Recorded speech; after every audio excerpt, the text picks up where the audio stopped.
সরস্বতীর বাহন, লক্ষ্মীর বাহন, কার্তিকের বাহন, আর দুর্গার বাহন, সরস্বতীর বাহন। মাত্র 18 মাস বয়সেই নাম তুলল ইন্ডিয়া বুক অব রেকর্ডসে। তাক লাগালো সকলকে। যে বয়সে বাচ্চা ঠিক করে কথা বলা এমনকি হাঁটা চলাও করতে পারে না, সেই বয়সে দাঁড়িয়ে ইন্ডিয়া বুক অব রেকর্ডসে নাম তুলল এই খুদে ছোট্ট এই শিশুর প্রশংসায় পঞ্চমুখ সকলে। উত্তর 24 পরগনা জেলার গোপালনগর থানার গোপালনগর কদমতলা বাজার এলাকার বাসিন্দা 18 মাসের সেই শিশু হলো সমর্পিতা মহাজন। তার বাবা সুশান্ত মহাজন একজন ট্রাফিক পুলিশ এবং মা শুক্লা ঘোষ মহাজন গৃহবধূ। আমি শুক্লা ঘোষ মহাজন, আমি একজন হাউস ওয়াইফ। আমার হাজবেন্ড সুশান্ত মহাজন, তিনি পেশায় একজন সিভিক ভলেন্টিয়ার। এই বয়সে দাঁড়িয়েও অনেকেই আছেন যাদের মধ্যে ভুলে যাওয়া রোগ দেখা দিয়েছে, কিন্তু এই ছোট্ট মেয়েটি নিজের প্রখর স্মরণ শক্তির জেরে জায়গা করে নিল ইন্ডিয়া বুক অব রেকর্ডসে। ভাবলেই অবাক লাগে কতটা প্রতিভা নিয়ে জন্ম হয়েছে এই শিশু কন্যার। সমর্পিতার মায়ের কথায় মেয়েকে অনেক সময় গল্পের ছলে তিনি যাই বলতেন তার সবটাই মনে থেকে যেত সমর্পিতার।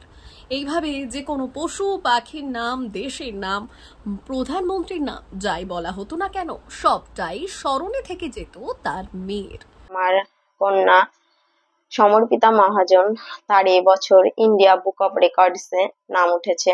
ও যখন বলতে পারছে তখন আমি ওকে পড়াশোনার বিষয়গুলি খেলার ছলে জিজ্ঞাসা করতাম, ও দেখতাম সেগুলি পরপর বলে দিত। তারপর ওর সামনে যে কথাই বলা হোক না কেন ও সেটা রিপিট করে। এই দেখে আমি ওর পড়াশোনার বিষয়গুলি ওর সামনে বলতাম, ও সেগুলো রিপিট করতো। ওর বয়স এখন 1 বছর 8 মাস। আমাদের প্রধানমন্ত্রীর নাম কি? মুখ্যমন্ত্রীর নাম? বাংলার বাঘ কাকে বলে? ভুটানের রাজধানী?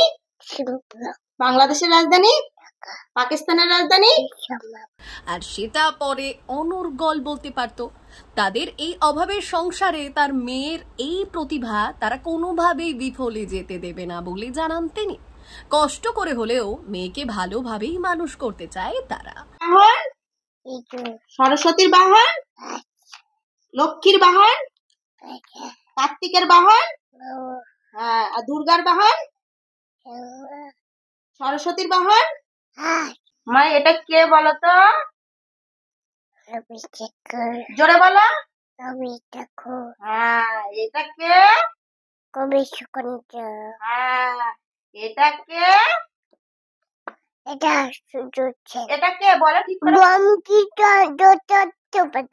তাই ছোট্ট সমর্পিতার এই অসাধারণ ক্ষমতা এবং তাকে এগিয়ে যাওয়ার শুভেচ্ছা জানিয়ে কুর্নিশ জানায় ভুবনগ্রাম সংবাদ।